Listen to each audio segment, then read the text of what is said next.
Understanding the phrase, put things right in English.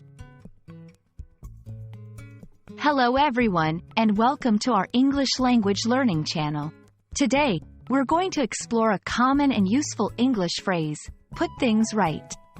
Understanding this phrase will not only enhance your vocabulary but also help you use it effectively in daily conversations. So, let's dive in and learn together. Put things right is an idiomatic expression in English.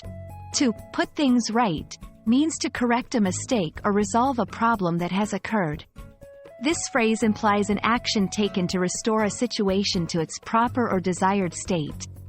It's often used in situations where something has gone wrong and needs to be fixed or rectified.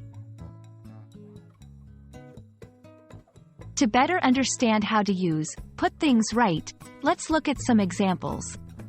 1. After realizing the error in the report, the manager promised to put things right by revising it. 2.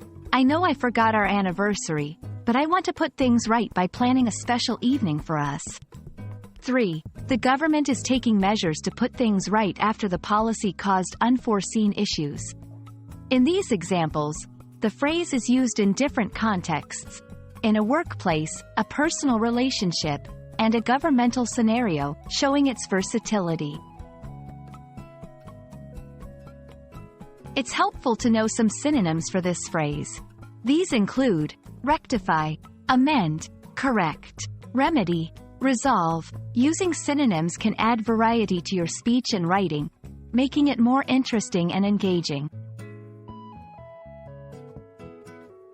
It's important to know when to use this phrase. Put things right is suitable in formal and informal situations. However, it's most appropriate in contexts where an action is required to fix a mistake or improve a situation that has gone wrong.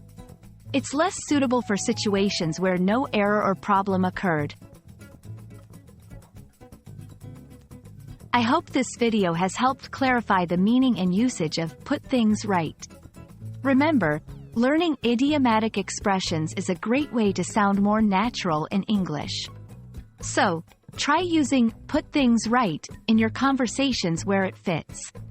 Thanks for watching, and see you in our next video.